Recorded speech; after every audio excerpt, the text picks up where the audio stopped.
Good day, everyone. So, last session, we have discussed the importance of epidemiology in the hospital setting, whether it's planning for the strategic in terms of the operations and management of the day-to-day activities of the hospital, and also looking into the different numbers and appreciating it to serve your community.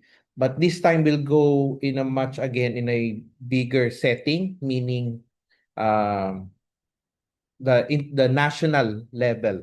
We'll be looking at health indicators, the linkages in the policies, and ethics in epidemiology, because this is also a very relevant topic. You just don't perform studies or research. There are certain ethical principles that we have to follow as well. And also, part of looking at your strategy for your hospitals would be looking into also the national data. So for this session, we'll be looking at population health indicators, the macro level data that the hospital leaders actually use to make decisions. Second, we're going to follow that data all the way through the hospital policy, because again, as I mentioned, data without action is useless. And third, we're going to spend a significant portion discussing the epidemic curve, how to read them, what their shapes mean, and what they matter in real outbreaks. And we'll close it with the epidemiologic ethics, because no discussion of surveillance and data is complete without asking what are our obligations. So, well, let's start. So, but again, quick recap.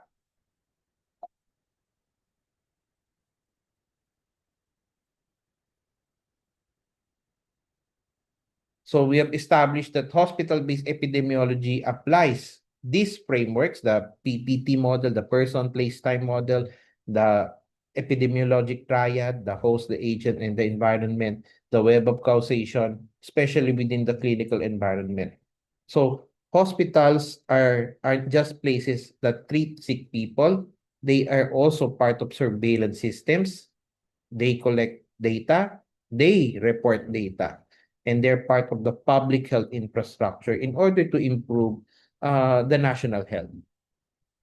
So we collect data, we collect key health indicators, such as bed occupancy rate, average length of stay, the healthcare associated infection rates, and the case fatality rate. So these aren't just metrics limited to the hospital, they are epidemiologic signals. So, for example, when the bed occupancy increases, when the length of stay increases for a particular disease, something's happening in your hospital population that needs to be investigated and find a solution.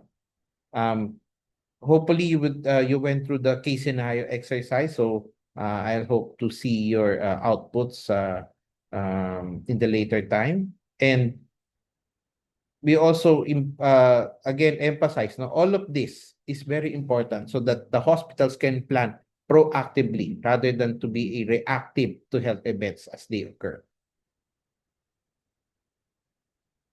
So let's start with the population health indicators in the hospital context. So these are macro level data that directly shapes what happens inside your hospital, what services you offer, how do you staff your units, what diseases that you need for screening, and where do you invest resources. So there are some indicators here, so such as the morbidity indicators, mortality and burden and equity indicators. Morbidity indicators, they describe illness patterns in your community and the patient population.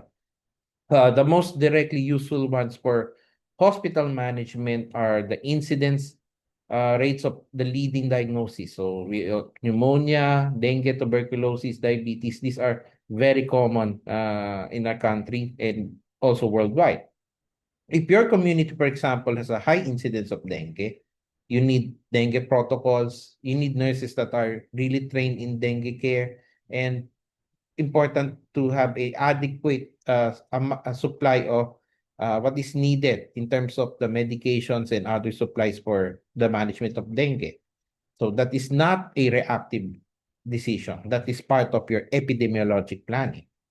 And then you look also at disease-specific hospitalization rates. So how often does a given condition in your catchment area result in admission? And if during outbreak or seasonal peaks, what are the attack rates? So what proportion of the exposed population gets sick? So you get usually these references from PhilHealth, the Department of Health, the Philippine Integrated Disease Surveillance and Response System, and even in your own electronic medical records. And then mortality indicators, so they are the death patterns. So you need an age-adjusted mortality, you need the crude death rate, because a hospital serving an aging community has a different mortality patterns as compared to a different hospital that serves a predominantly younger population. And therefore, that would also affect in terms of your staffing and the provision of medications and other important supplies in the hospital. Other metrics would be in hospital versus 30-day post-discharge mortality. And as I mentioned during the last session, the maternal mortality ratio, which is also reported nationally in the Department of Health, because this is a very important metric, not just nationally, but globally. This is part of the goals, no, of sustainable development. And then the third one is the burden and equity indicators. So sometimes this is the metrics that administrators overlook, but you need to also take account into these metrics. So disability adjusted life years, or the DALYs, measure the total burden of disease, not just death, but years lived with disability. They will help you understand which diseases are truly costing your community the most in terms of health and productivity. And then there's also the disparities by the socioeconomic status, geography, and ethnicity. Because hospitals also have equity obligation. For example, if your data shows that there's a high proportion of patients from informal settlements, and they are admitted later in the disease course and dying at a higher rates, that demands a policy response from the government and also from the hospital itself. And then the proportion of uninsured or PhilHealth non-member admissions, although it's a bit lower now, but it's used to be an issue because there's still a significant percentage of individuals that doesn't have PhilHealth. And then important also would be readmission rates, which would be a proxy for social determinants, because that can reflect what happened after you discharge a patient. Outside the hospital, was there any problems in terms of the nutrition, the compliance with the medications, okay, and other environmental factors that could affect the complete recovery of the patient once a patient is discharged in the hospital.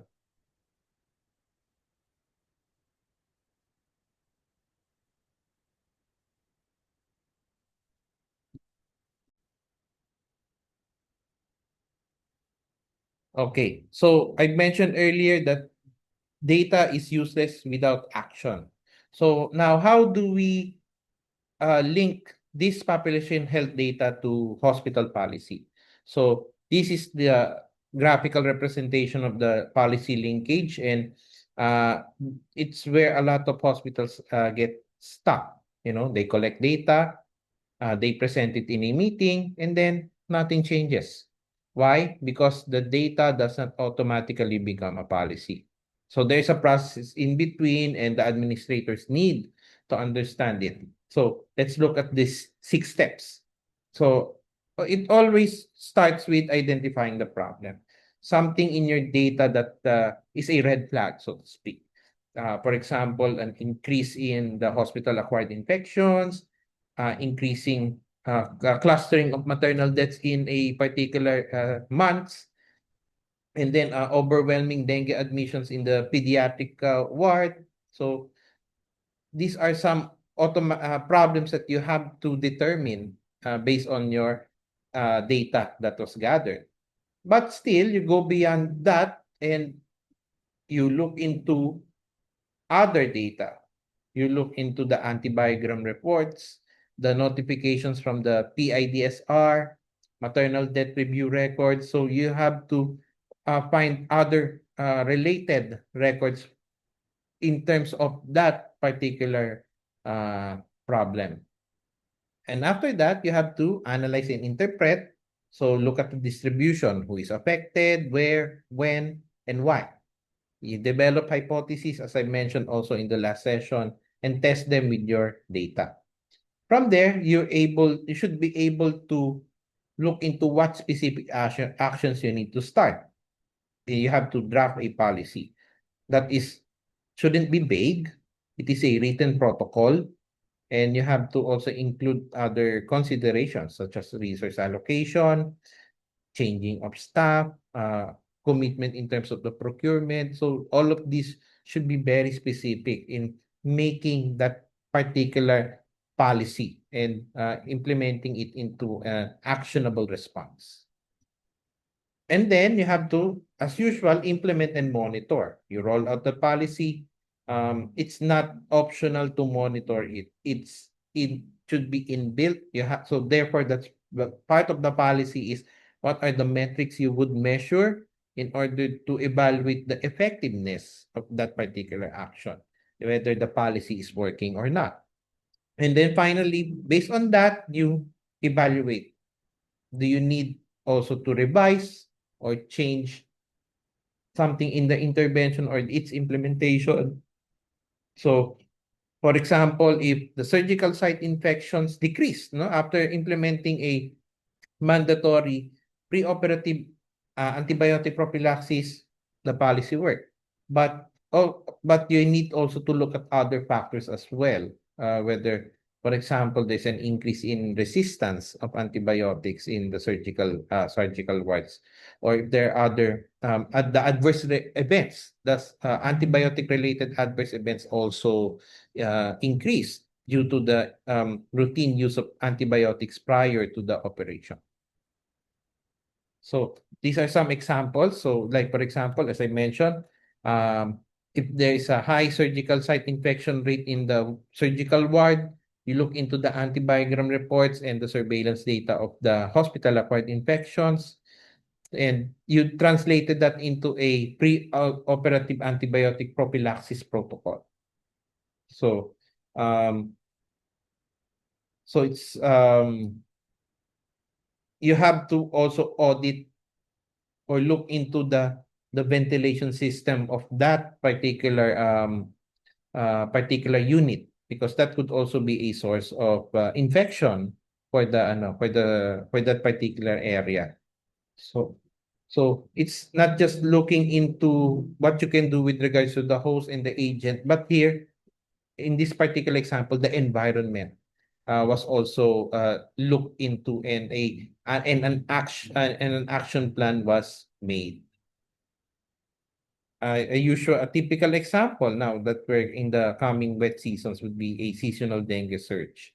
So you look into the dengue notifications, the historical admission data of the hospital. So now, since you already established that there is a trend of increased dengue admissions during these rainy months, you have to do pre-positioning. You procure sufficient IV fluids and beds allocated in a particular age group. It means if you need to increase your pediatric ward bed capacity, then so be it, in order to accommodate the possible surge of admissions due to dengue. And you also have to coordinate with the local government units, because dengue is a community level vector problem. So, as I mentioned in the previous session also, so the LGU can also do an action like, for example, vector control, ensuring uh, the ensuring that the environment or the surroundings are maintained clean and avoid the excess stagnant water deposition in certain areas. And looking into particular clusters in the community where the dengue cases has a higher incidence as compared to the other clusters or barangays, for example. Then finally, an example would be an elevated maternal mortality ratio. So if in the hospital, this is a this is a big problem. So you have to look into the maternal death review audits and near miss reports. So as a solution, based on your analysis and interpretation of the data, for example, you made a policy to have a 24/7 on-call OB specialist that would really attend personally and physically to that patient. There is the active management of the third stage of labor. So AMTSL protocol reinforcement. And then the activation of maternal death review panel. So there's also a maternal death review panel as a committee in the hospital that looks into these maternal deaths. So again, there's is specific, measurable, and actionable plan in terms of drafting your policies. So there's data, analyze the data, formulate a policy, you monitor and evaluate, which is essentially the cycle of administration in general in a nutshell. And then you repeat that cycle. So epidemiology forms part of that cycle, particularly in the data and the analysis.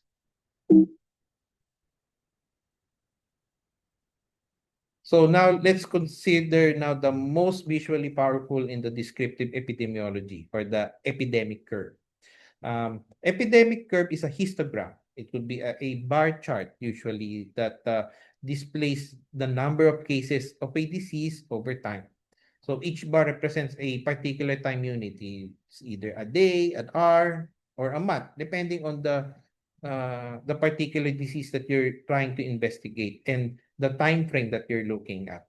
The x-axis shows the time of the symptom onset or the but so this is not the time of diagnosis. Why? Because diagnosis can be delayed by access to care, lab turnaround time, and other factors. So symptom onset is closer to the biological reality of when the transmission of an infection, for example, occurred.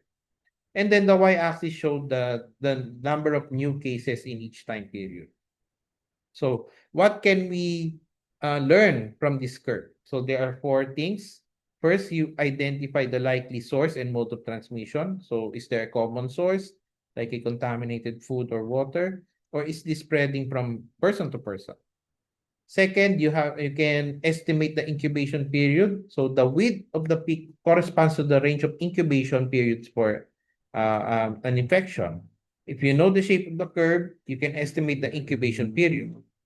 If you know the pathogen, you can work backward to the likely exposure date of that patient. So it's very important in terms of investigating by history and physical examination, particularly to the doctors.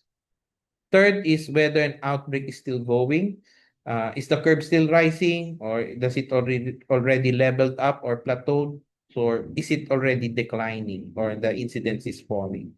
And finally, it guides you in your interventions, whether they are still working. So, for example, if there's a drop in the cases after the intervention was instituted, that is one of the great things or satisfying things that you can have as a policymaker or as an administrator, because that means you're doing something positive that helps in the decline of that particular disease. So there are four classic shapes. So the point source, propagated, continuous, and the mix or complex. So let's So they have a particular story. So it's very important for you to read that story correctly. It determines your investigation strategy, and therefore it also leads to what would be your response? What would be your policy changes if it requires so? What would be your other plans in terms of strategic planning and among other things? So let's start with the first type, the point source epidemic curve. This is the most immediately recognizable because its defining characteristic is there's a single peak, a single sharp peak, a rapid increase followed by a rapid decline, all within one particular period. So this tells you that all cases were exposed to the same source at approximately the same time. So if you're seeing cases clustered in a very narrow time window and they all share a common exposure event, so you are looking at a particular point source, one source. The exposure happened once. It was shared. And when the source was removed or the people who were exposed either got sick or didn't, the outbreak ended. So what do you need to look? Again, the single peak, not multiple waves. There's a rapid price and also a rapid decline. And the width of the peak approximates the incubation period range for the suspected cause or microorganism. So a typical example here would be yung food poisoning at a buffet or a party. It could also be a canteen outbreak or even at a wedding reception. So think about yung fiesta. No? There are large community gatherings, shared food that is prepared hours before, and then there's limited refrigeration. So it's already placed in the table. So when a fiesta food poisoning outbreak occurs, this is a typical curve that you would expect. So therefore, the key question here is what was the shared exposure? And the answer is almost always found by interviewing these cases. What did you eat? Where did you eat? When did you eat? So it tells you the exposure window. And the interviewers tell you the source of the disease, or in this case, the infection. So, ayan, so this is an example. So there's a E. coli outbreak. And they found out that the source was a contaminated fenugreek sprouts from a particular German farm. And as you can see here, so they measured it by weeks. So again, there's a classic single peak here, which points to a particular source. So this was, and that rise coincided when these contaminated sprouts was distributed. But the lesson learned here is once they found out the source of the infection, they stopped the distribution and asked for the recall of these sprouts, the fenugreek sprouts. Once they started that, as you can see, there is a rapid decline of those cases. So it guides you to in this case, no, tracing the food supply chain or tracing the potential source of that disease. So most acute infectious diseases would have this particular point source type of epidemiologic curve. So this pathogen, in addition, I forgot to mention, this caused the hemolytic uremic syndrome, which is a serious kidney complication. So there was a significant still amount of cases that occurred, about 3,842, and um, about this is about 25% still develop the severe complication of the hemolytic uremic syndrome, and there are 53 deaths. And this not just was not just confined to Germany, but also in the other European countries as well. So the shape of the curve informs you on how would you look into the point source and how to investigate it.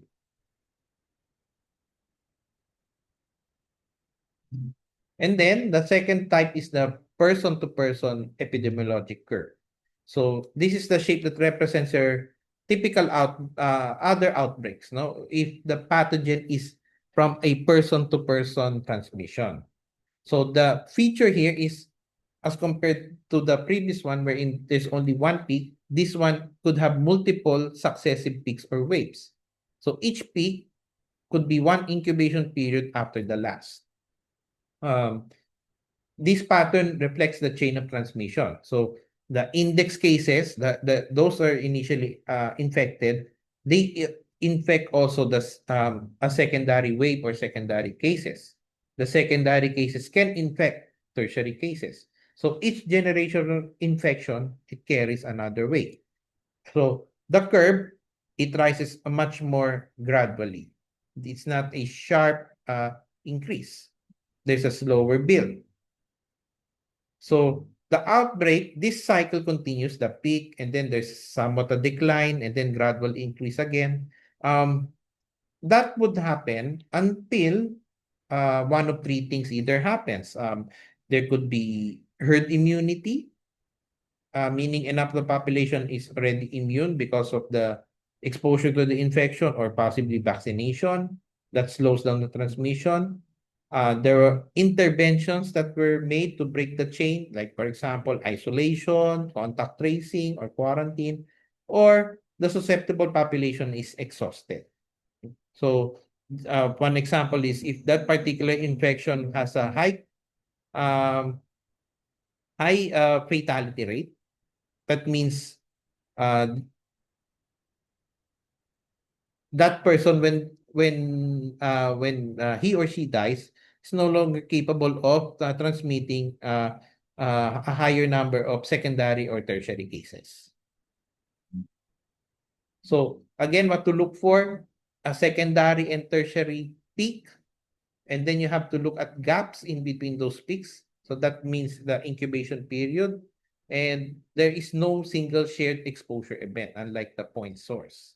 So typical examples would be these infectious diseases, the measles, chickenpox, flu, hepatitis A, and Ebola virus disease outbreak. I think in Africa right now, there's an Ebola virus outbreak again.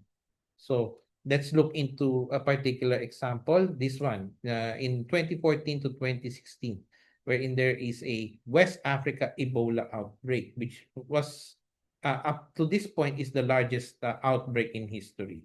So there are 28,616 cases, and that's almost a 40% case fatality rate, meaning 11,310 deaths across West Africa. So that includes Guinea, Sierra Leone, and Liberia.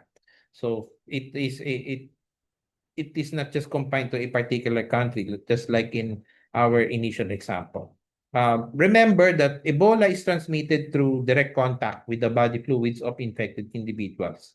The problem is in West Africa, the funeral practices, which involves washing and touching the bodies of the dead, played a significant role in amplifying that transmission.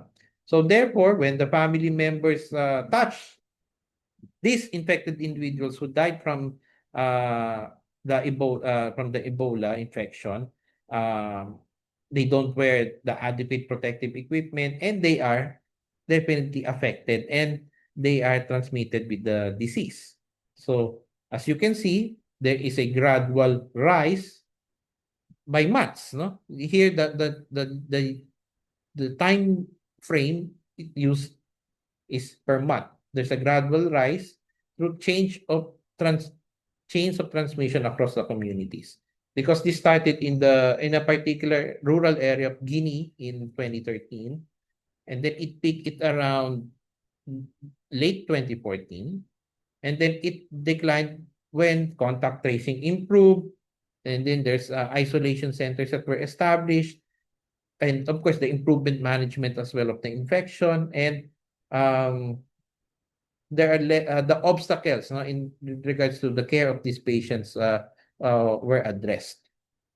So the propagated shape was critical because it confirmed the ongoing person-to-person spread, not a fixed common source. So it drive now what would be your response in regards to this problem. As I mentioned, the contact tracing, community engagement, and the protection also of those healthcare workers that cares for these patients. So very important here. No? So particularly for hospital administrators. So healthcare workers are disproportionately affected, no, during this outbreak. So this was even before the COVID time, and because healthcare workers were also affected because of adequate personal protective equipment. There is lack of clear protocols on the initial stage. The hospital became an amplification site rather than a measure to lessen or lower down the cases. So this is where now you as a hospital administrator is answerable.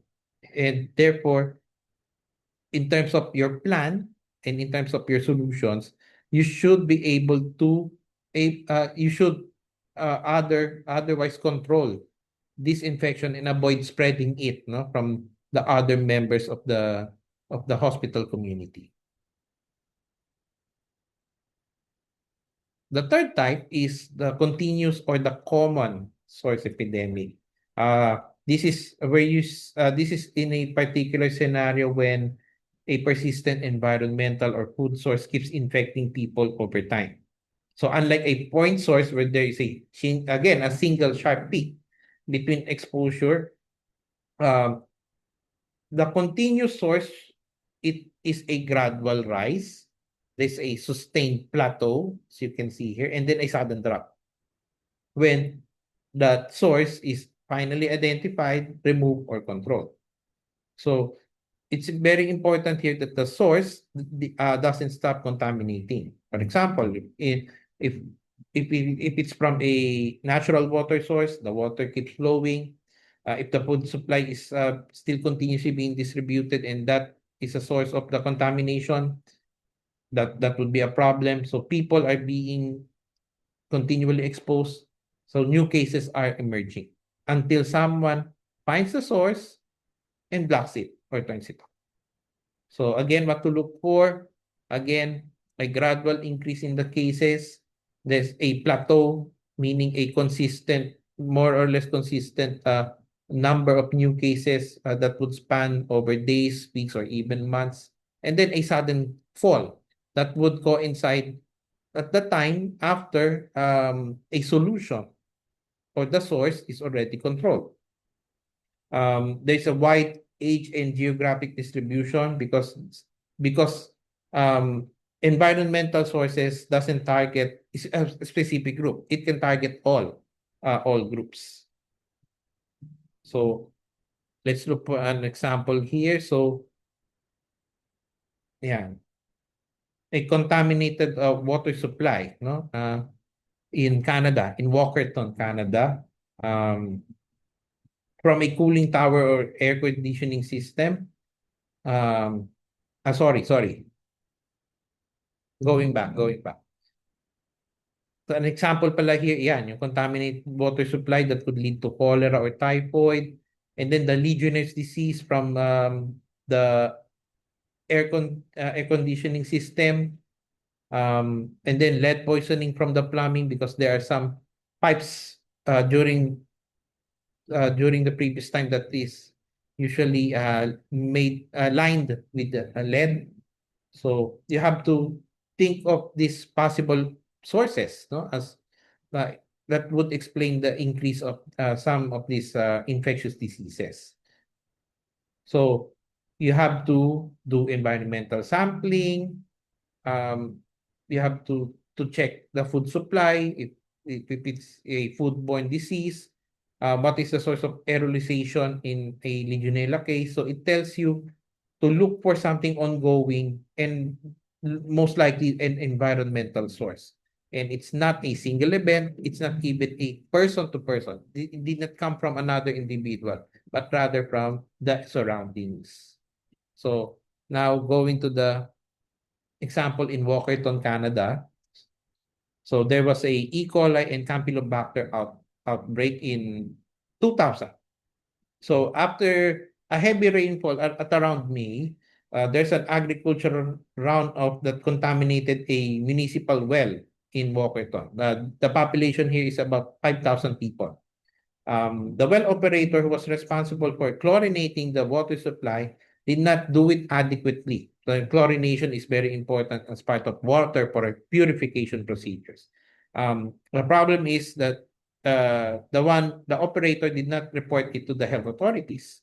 So therefore, there was a substandard purification and sterilization of the water, which led to the contamination of these pathogens, the E. coli O157H7 and the Campylobacter jejuni, that they cause severe illness. And look, almost half of the population were infected.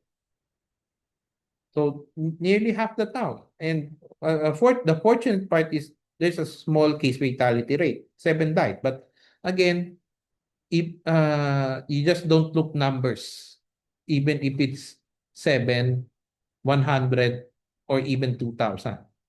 To a particular family, community, and friends, they are very important individuals. So no death should be just mere trivialized as a number. And then the most heavily affected in this case would be the children and the elderly, because they're the extremes of ages that are very prone to infections. So this curve now shows the classic continuous source pattern. So there is a sustained high counts during the weeks, while the contaminated water is still continuously flowing through the households. But when a policy was implemented, in this case, there was a boil water advisory, and then the chlorination process was restored and reviewed, the cases declined rapidly. So this plateau pattern now is very important clue, because it tells the investigators that this is not a single event, it's not a particular singular source, it is something that is ongoing. The broad community distribution, which affects the people across the town, regardless of their social demographics or shared activities, pointed to a rather environmental source rather than a person-to-person transmission.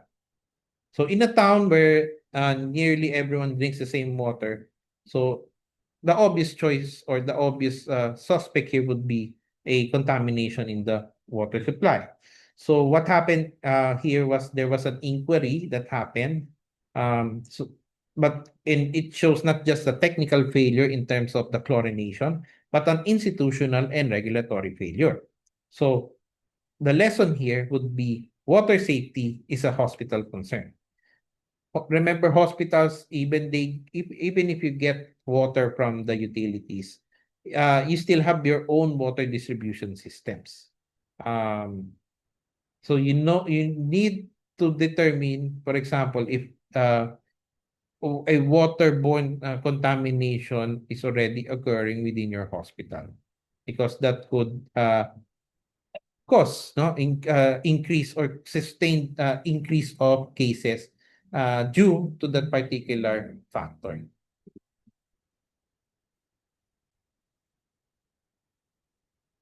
So now let's go to the fourth type, which is the mixed or complex epidemic curve. So this is usually the most realistic type, because real outbreaks are really messy, and the policymakers are not perfect, and they could implement measures that doesn't even only partly or not control the particular infection or an outbreak.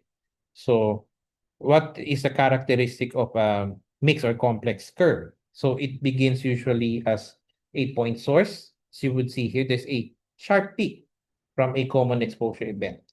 But then there's a secondary transmission that happens. So the pathogen moves from the index cases to their contacts. And then as you can see here, and then there could be a decline, and then there's again additional waves, each separated by approximately a one incubation period. So just like a propagated or person-to-person curve. Or you may see a combination of continuous source and propagated spread, meaning there could be a plateauing for a particular long period of time of cases.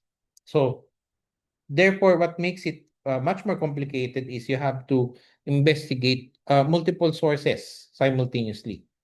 While you might able to identify an initial source, you have to also look into where it already spread and if there are other factors that you have to consider um, as a that complicated or caused the continuous increase or peaks of this infection. So some typical examples would be hepatitis A infection from contaminated food, and then there is a secondary spread through the household contacts. There could be typhoid infection from contaminated water, and then again, there's a spread to the household members. And the most relevant example would be COVID-19. So, early COVID-19 clusters, remember at the start of the pandemic, in the cruise ships, the nursing homes, in church gatherings, they began at a typical point source event. Then they are propagated through community transmission. And then the pandemic now became a continuous multi-wave global event that changed everything, no? Not just the way we manage hospitals, but also uh, how people live their lives, the new normal, so to speak. So let's look into that particular case going back to the COVID-19. Yes. So it's just a few years ago. It's just 6 years ago that we have lived through this pandemic. Um, we may already experience it as a healthcare administrator, a hospital worker. So you have the trials and tribulations that happened during this period. And again, totally there are 775 million cases confirmed globally, 7 million deaths globally, so that's less than 1% case fatality. And then the the declaration of the World Health Organization that the COVID-19 was a public health emergency lasted for more than 3 years. If you look, the Philippines also has the longest quarantine related to this pandemic. So it changed the way we respond uh, to health problems. Government made decisions based on what the curve was doing. uh, the hospitals initially expanded ICUs when there's an increase of the surge of these cases. The surgeries were postponed, no? Those elective cases, no? Because of you want to avoid spread, no? Because it could even the infection can present asymptomatically or without symptoms. And there is a restructuring of the supply chains based on the projected case counts. And then ultimately, vaccinations were developed and they were distributed in a race against this curve. And that's why now the cases have declined. So this is an example of that last particular type. So now let's go back. Let's start at March 2020. So um, so this was the time that the first strain, not the alpha strain, occurred.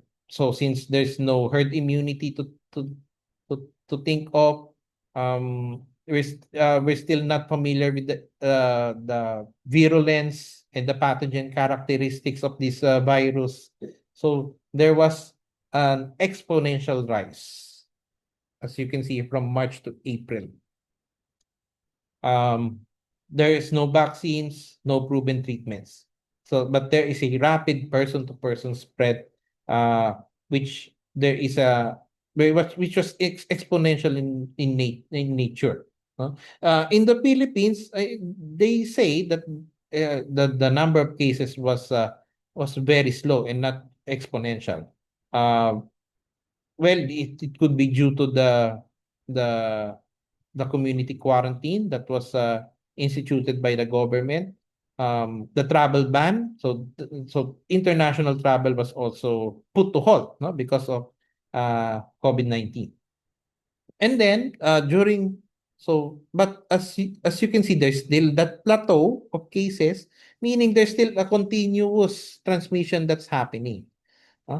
Because there are some cases that are not detected, because there are some areas in which testing is not uh, there's still lack of testing facilities, um, particularly outside Metro Manila. And then if that person is infected, for example, the patient does not go to the hospital for care and for isolation, but rather stay in the house, and therefore it can also spread within the household. So there is that plateau cases, and then again there's a gradual increase of the cases in the late 2020. Now, going so in early 2021, there's also you have to look also at the factor by the microbial agent. So microbial agents, viruses, bacteria can mutate, and it can evolve into different strains. So therefore, there was a second wave that happened around mid 2021 because of the rise of the Delta variant. So if the cases of the Alpha variant somewhat declined, or there's also an improvement of that management. But now the problem now is this new strain, which was significantly more transmissible than the Alpha one or the wild type. So even populations with some level of prior immunity experience this increase in cases. So this is at the time that where the healthcare systems in some countries came under a severe pressure. So the capacity was maximized in this case, in these cases. But then, so there is that plateau, and then there's somewhat a decline already. But again, there is some surges, no, of cases in the next few months.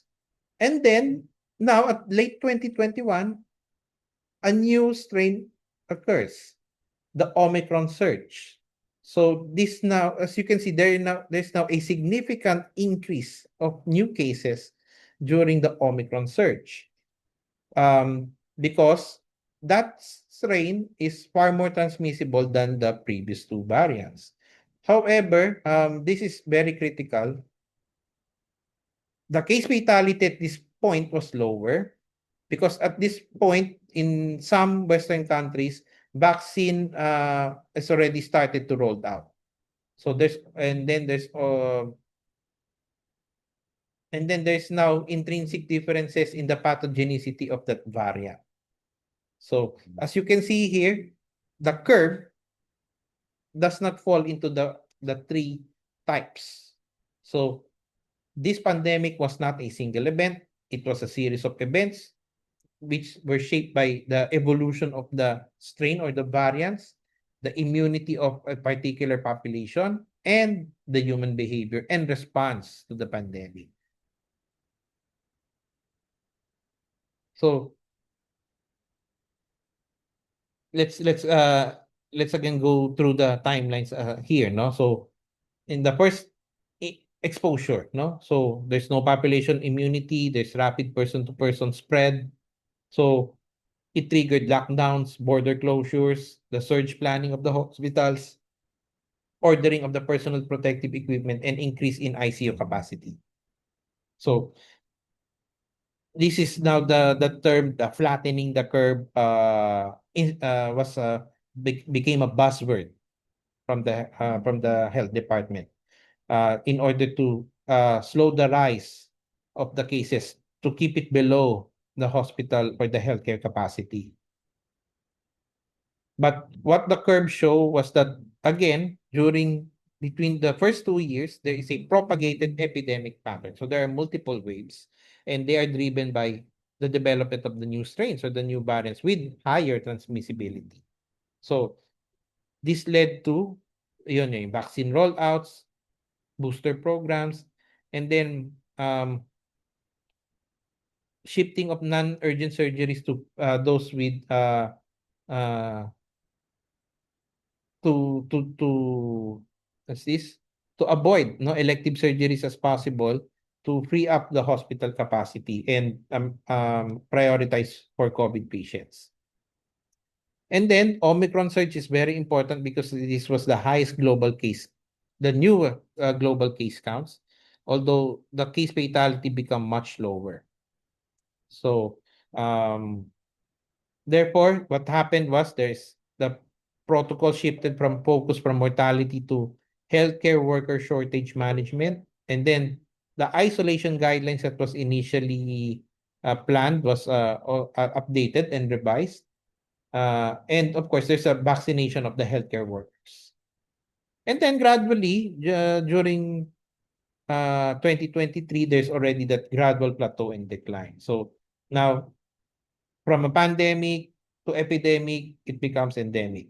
So population immunity, no, from vaccination and from previous infection has declined the number of cases. So therefore, the World Health Organization ended the public emergency of international concern in May 2023. And then we developed post-pandemic surveillance and respiratory illnesses protocols. No? But even me as a nephrologist, even in the dialysis, no, we made policy changes through these particular periods. And then after the decline of the cases, we still have now revisions, no, or changes in our policy with regards to infection control. As that was shaped, no, from our experiences during the pandemic.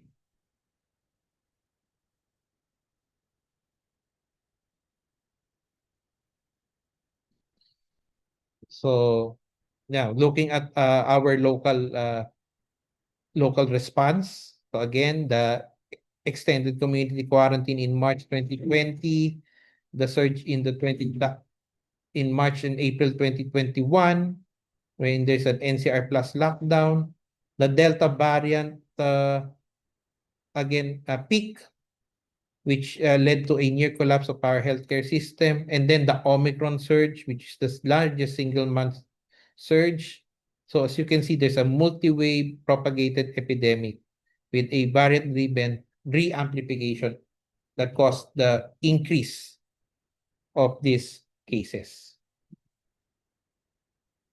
So what this means to you as a hospital administrator. So your planning horizon cannot just be a single wave. You plan for recurring surges. You maintain surge capacity plans that can be activated quickly, and you don't demobilize completely between waves. You watch the curve, not just in terms of the national trend, but also in your particular area, and to look for early warning signals. So again, let's summarize the four types. The point source, it's a single sharp peak, rapid increase, rapid decline. It is a single exposure source. So the important clue here is that all cases share a particular event that led to the exposure to that particular single source. And then the propagated would be multiple peaks. Each would be uh, equivalent to one incubation period apart. And this is a person-to-person transmission. And you have to look for secondary and tertiary waves, so particularly the Ebola outbreak in West Africa.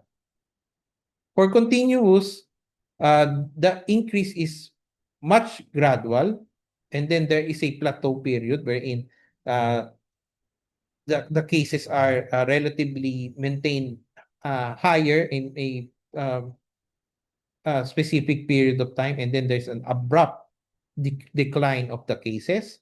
So that indicates an ongoing source, no, in the environment or food and water. So if there's a wide community distribution, and then it affects across spectrum of the different demographics, and if the cases suddenly declined or stopped when the source was removed, this is a continuous source type of epidemic curve, such as what happened in Walkerton in Canada. And finally, the mixed complex wherein COVID-19 pandemic was the the prime example now. So there's an initial peak and then there's subsequent waves. Um, and we found in by our knowledge now of the disease, it has a common source and a person-to-person transmission. So there's a combination of the features, and there are multiple investigation threads that are needed uh, to be looked into. So these are the four epidemic curve types that you need to understand in a particular disease, particularly in mga communicable diseases. So, so we spent a significant part of this session about, collecting data, analyzing the curves, and then linking those findings and translating it into policy. So now, but we have to bear in mind, no, doing these things, there's a particular obligation or responsibility that epidemiologists and hospital administrators do with regards to this data, and what are they prohibited from doing. So ethics in epidemiology is very important. It is foundational. Every data point in a surveillance system represents a person. So every case is a patient who trusted your hospital. Every notifiable disease report involves a privacy of that particular individual. So there should be an ethical framework that governs how we handle this data, and this is not optional.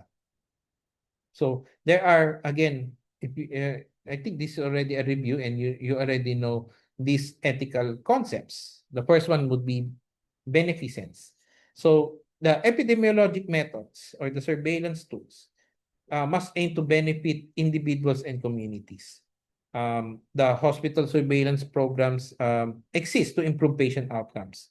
It happens there to prevent or to protect patients from, for example, having preventable infections, identify risk before a crisis could happen, and generate evidence that would drive better care and management to these patients. So, but if again the surveillance data is collected but never acted upon, you're not fulfilling your ethical mandate of beneficence, because this data should benefit you and again should translate into actionable policies.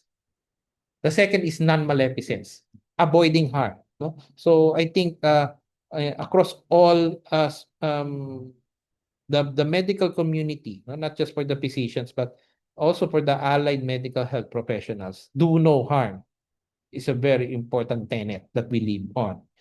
So that goes the same with epidemiologic activities. It should avoid causing harm. And the harm in this context takes into several forms. One would be the stigmatization.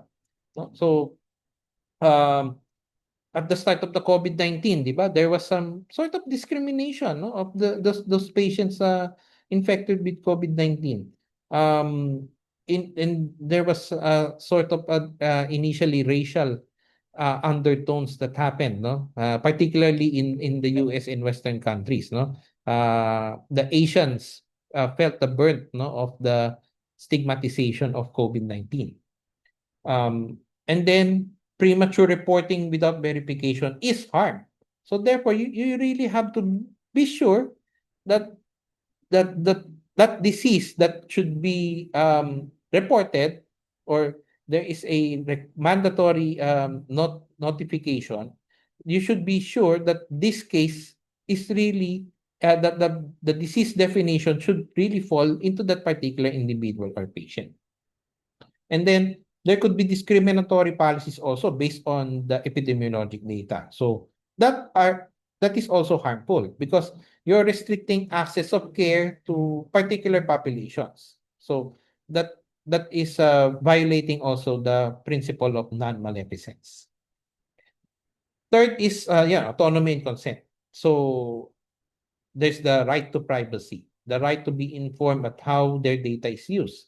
So we have Data Privacy Act already in terms of collecting hospital data. So there should be a consent, no, from the individuals that we will collect this data, as not just as part of surveillance, but also as part of the management of that patient. So, but there are some legal exceptions that could happen, like yun nga, the mandatory notifiable disease reporting, because it is of a public interest, no? If there is an increase in cases of that can lead to outbreaks of certain diseases.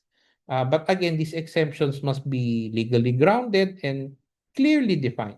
It is not a sort of a blank check to use patient data wherever the government or the hospital finds it convenient to look into. And then finally, justice in and equity. So again, it should not be used to discriminate, and the benefits of public health programs must be distributed equally, not skewed toward the higher income or the insured populations. So if your surveillance system identifies a particular community or a high-risk population, the ethical response is to direct resources and support toward this community and not restrict access. So justice in epidemiology is not an ethical aspiration, it is an ethical obligation.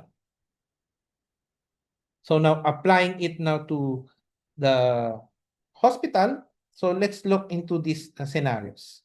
So the scenario first, a hospital wants to publish data on hospital acquired infection outbreak to warn other facilities.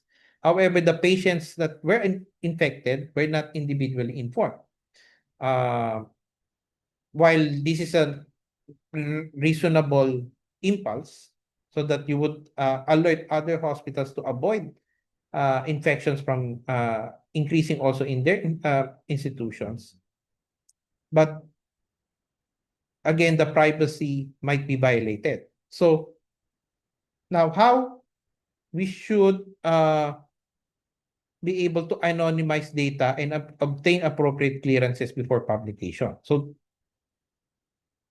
So now, what would be the steps? So first, the data should be aggregated and de-identified. So you remove personal identifiers for these cases. So no individual should be identifiable based on the data that you will release. Second, you should seek clearance through the DOH, no, through the Institutional Review Board or the Ethics Committee. It could even start from each hospital should have ethics committee. So from there, you could also ask, since you would report it publicly, you also have to seek clearance also through the DOH, whether they can be released or not. And they are guided by the Data Privacy Act of 2012. And then third, if it is really needed for publication, as much as possible, try to get an informed consent of those affected by such cases. Second issue now would be yung tuberculosis clustering in the OPD among patients from informal settlements. So the admin proposes restricting the access. So, however, is this an epidemiologically, ethically uh, responsible response? No. This is ethically indefensible. Restricting access to people that are in need of care does not reduce transmission. It even worsens. It prevents diagnosis, it delays treatment. And remember, TB is also transmitted from person to person through aerosol exposure. Therefore, you can also worsen or increase the cases by the spread in the community. So the correct response here is expand the access, prioritize contact tracing in these communities, coordinate with the LGU and DOH to provide sputum testing, whether it's AFB or gene expert, deploy community health workers, and look into other social determinants as well that drives increased risk of tuberculosis. And then the final scenario here would be the third one. No? The nurse reports that the rate calculation is being deliberately understated. Ibig sabihin, gini-JO or joke only yung data. No? So again, this is not ethical. This is very serious, even if it's just misrepresenting numbers. It is even a potentially legally restricted also, because these are governed by DOH regulations. So deliberate falsification of this data undermines the national surveillance system. So therefore, the correct ethical response here is actual data gathering and reporting it accurately.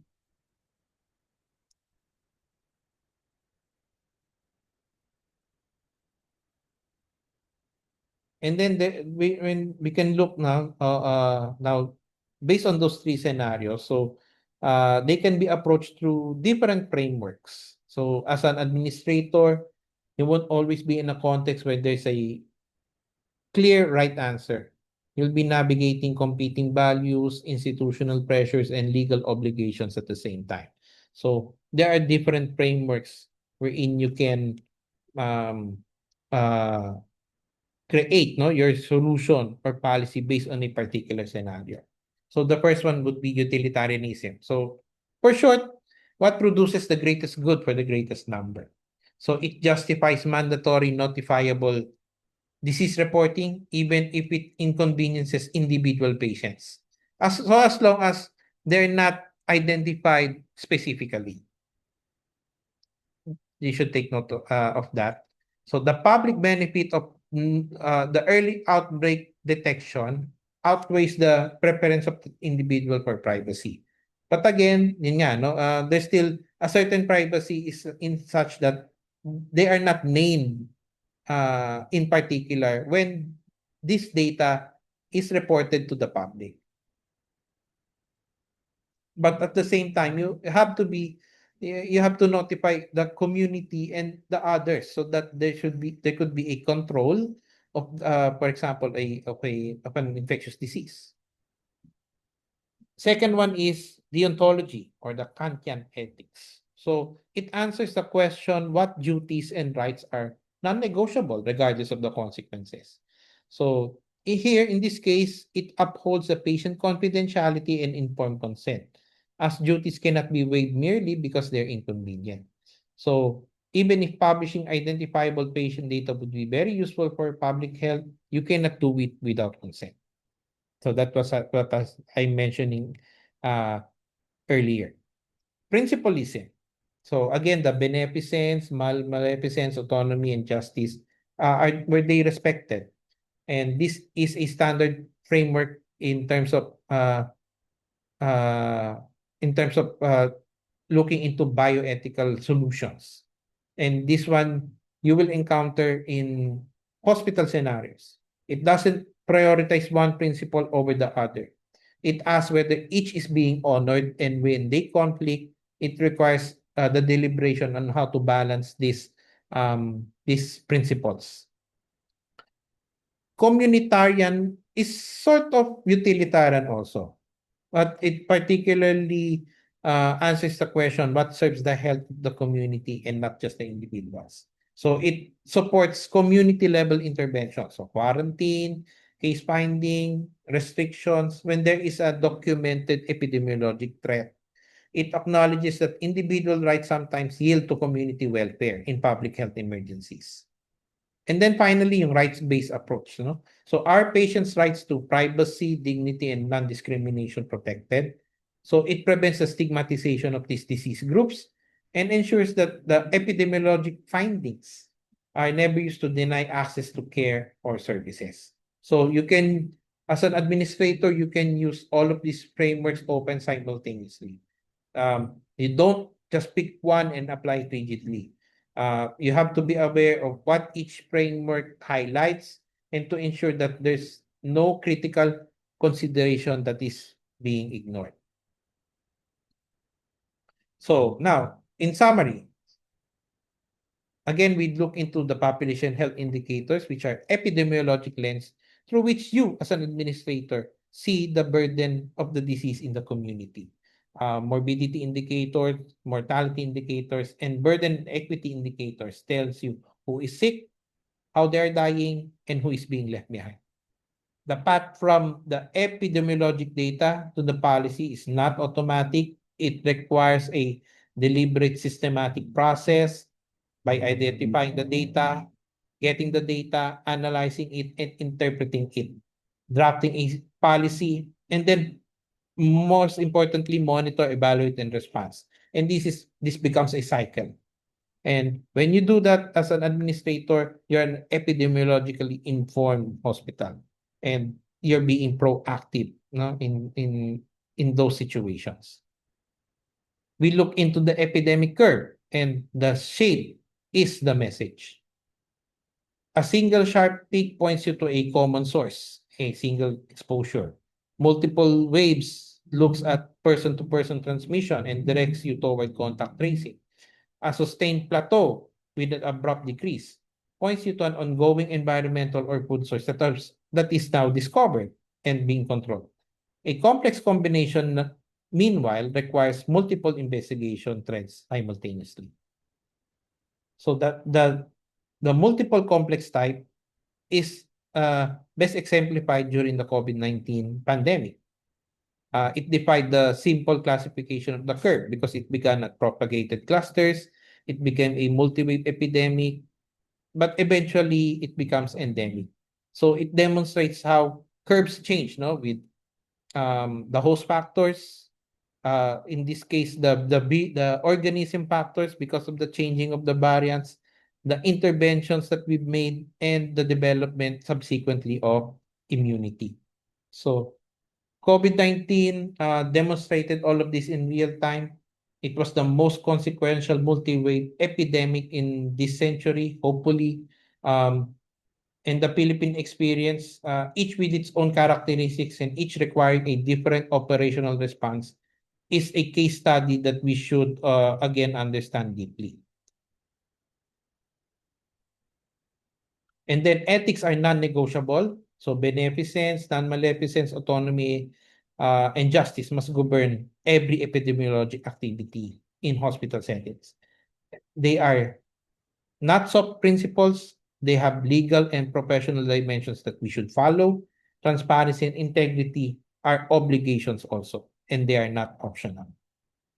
And finally, hospital administrators, you read these curves, you read data. So that would mean activating a surge plan. That could mean sustaining your resources and don't stand down prematurely. And you also look whether if your intervention is working or not. And you should document that because that evidence now becomes the basis for your subsequent policy or revisions of a known hospital policy. So next week we will be discussing further disease surveillance and now looking into now also the post-pandemic protocol. So how's life after COVID-19? We're still living in that period, even if the surge stopped 3 years ago. So with this session, thank you for listening, and we'll have a Q&A session later.